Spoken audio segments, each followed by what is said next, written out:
Assalamualaikum warahmatullahi taala wabarakatuh. Apa khabar semua? Terima kasih yang menonton di Abang Donat Channel. Hari ini saya berada di Scoffwood Slab Kajang bersama dengan Abang Ibi. Abang Ibius, kami berdua memang ditugaskan untuk buat konten-konten di Scoffwood Slab ni lah.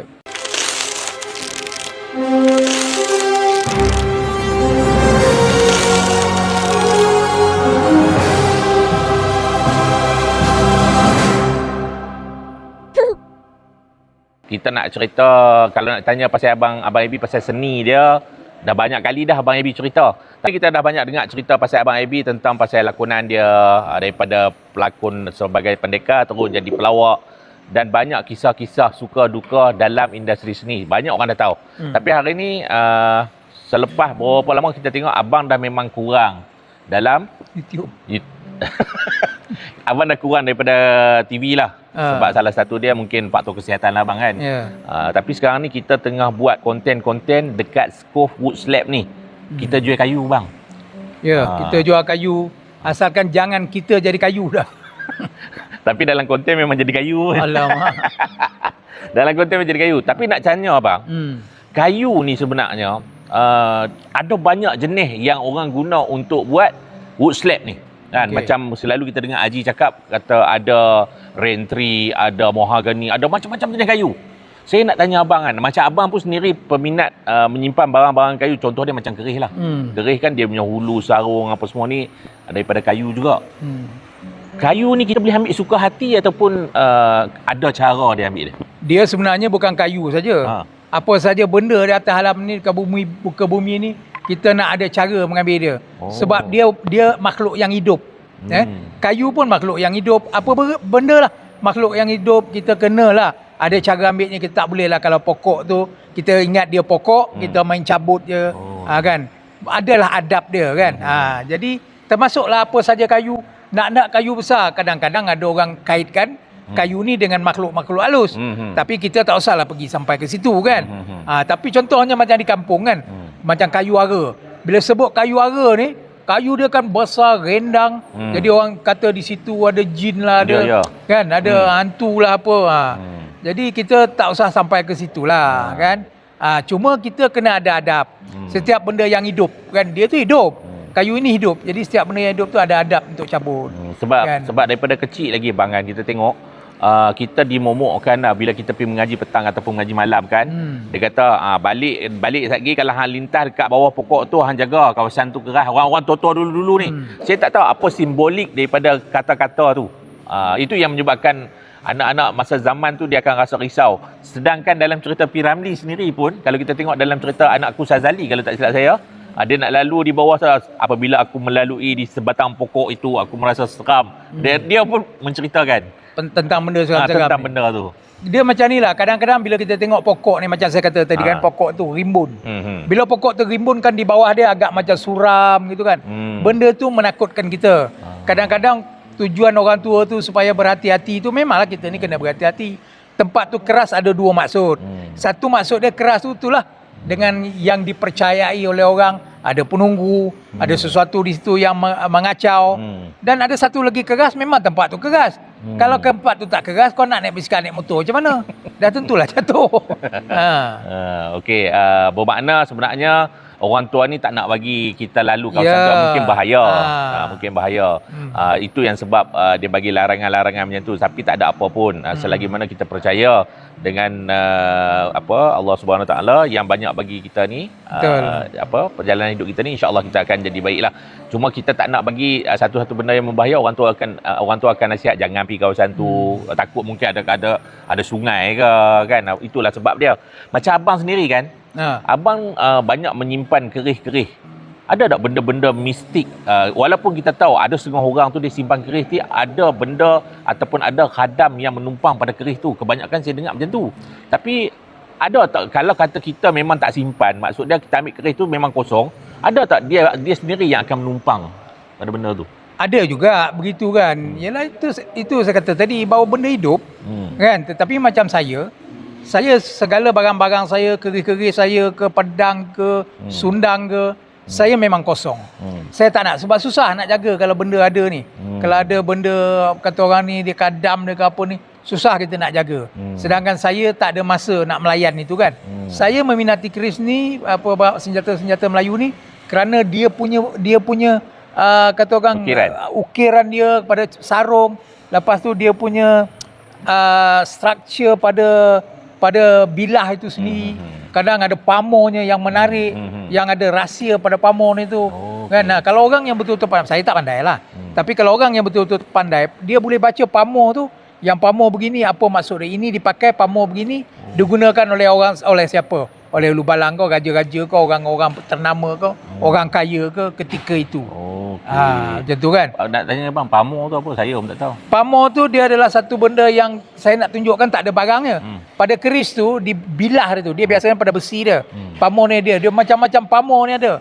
Ada salah satu ada pamor bulu ayam, ada biji dia punya lurah-lurah tu. Bukan lurah-lurah dia macam gambar-gambar dekat tanda-tanda dekat besi dia tu lah. Itu memang semula jadi ataupun dibuat? Oh tidak, itu sebenarnya kalau dulu-dulu memanglah waktu dia ketuk tu terjadi tapi dia tak boleh rancang. Pamor yang tidak boleh dirancang ni pamor-pamor dululah.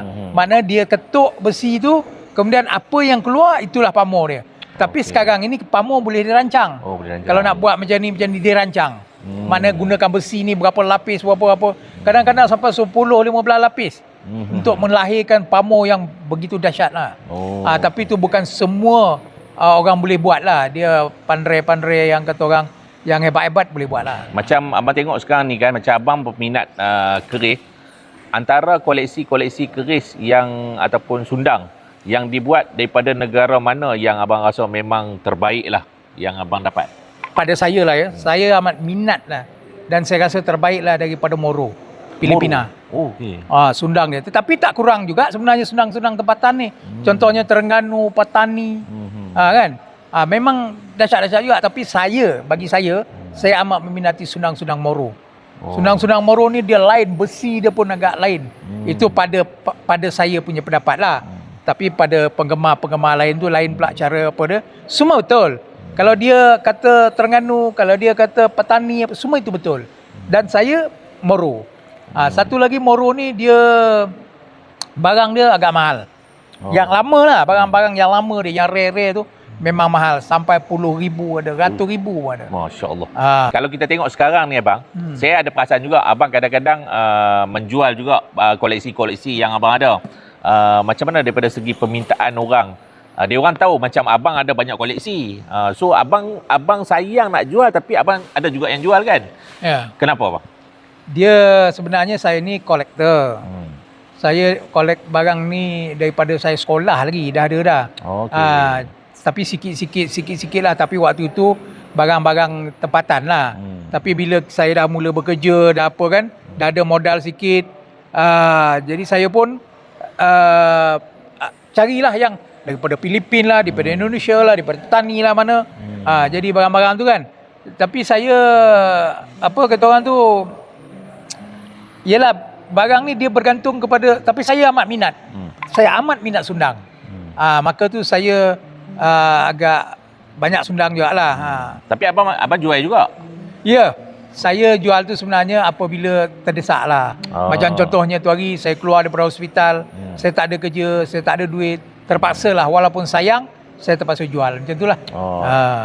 Itu keadaan bila abang terdesak lah kan, bila abang terpaksa jual. Tapi sekarang ni kalau kita tengok, bila abang dah mula jual, lepas tu permintaan untuk orang nak beli dekat abang tu ada. Memang ada. So abang jual ke ataupun abang tolong cari kat dia orang sundang-sundang ataupun keris yang baik untuk dijual pada dia orang? Kalau ada pada saya dan saya rasa benda tu saya worth it untuk jual, saya jual lah. Kalau tak ada, mungkin saya cakap kawan saya ada. Saya cuba dapatkan daripada kawan saya. Macam tu. Kadang-kadang orang ni dia ikut selera dia kan. Sebab dia yang nak pegang barang ni. Jadi kita kena ikutlah apa yang dia nak. Sebab keris ni, kalau keris pun kan, kalau sundang pun dia orang ni ada lok. Ada lok 7, ada lok 5. Biasanya lok-lok yang ganjil lah kan. 13, 11. Jadi berapa lok yang dia nak. Kemudian lok-lok itu melambangkan siapa pemegang dia. Contohnya kalau lok 7 orang kata lok pendekar, kalau lok 3 ni lok apa. Macam itulah. Saya pun tak berapa pandai lah nak terangkan kan. Okey, last pasal sundang ataupun keris kan, abang boleh bagi tiga lah 3 keris ataupun sundang yang abang memang minat sekali lah. Keris atau sundang? Yang saya minat sekali. Keris yang saya minat sekali sebenarnya adalah keris Melayu lah. Keris Melayu yang saya suka keris yang mudah difahami kan, kalau kita sebut perkataan ni apa ni, bilah-bilah nama-nama apa ni payah orang nak faham kan. Saya minat yang lurus. Saya kurang minat yang berlok. Begitu juga sundang. Tetapi kebanyakannya sundang ni dia berlok. Tapi sundang kalau berlok dia agak cantik sebab dia panjang. Itu dia antara minat Abang Ebi, sundang ataupun keris.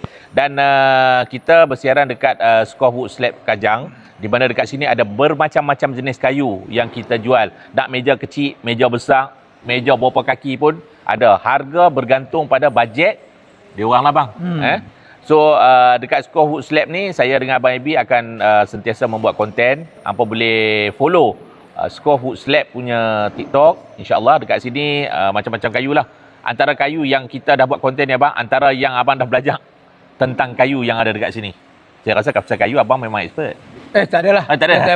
Dan saya banyak yang saya tengok di sini yang saya kenal kan, rentry lah. Rentry tu saya rasa macam, dan ramai juga orang beli rentry ni. Saya tak tahu kenapa, tapi memang rentry ni kayu dia memang agak menarik. Dia cantik. Dia cantik. Corak dia punya karakter tu. Cantik. So mungkin abang boleh bagi suggestion sikit pada sahabat-sahabat yang berminat dengan meja kayu ni untuk datang ke sini tengok sendiri dekat Skov. Okey, kepada anda yang berada dekat luar sana, saya rasa lebih baik anda datang walk in ke Skov di dia punya apa ni?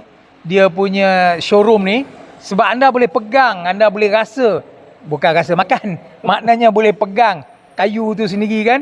Anda boleh tengok dengan mata anda sendiri, direct live dengan kayu tu. Jadi anda dapat nilaikan sendiri. Daripada kita tengok dalam live tu boleh tengok, tapi lebih baik anda datang walk in dekat sini. Contohnya macam hari ni pun ada customer tu kan, dia datang tengok. Jadi anda boleh buat pilihan mengikut selera anda. Okey, baik. Terima kasih. Terima kasih kepada Abang Ebius berkongsi tentang sundang, keris dan juga kayu.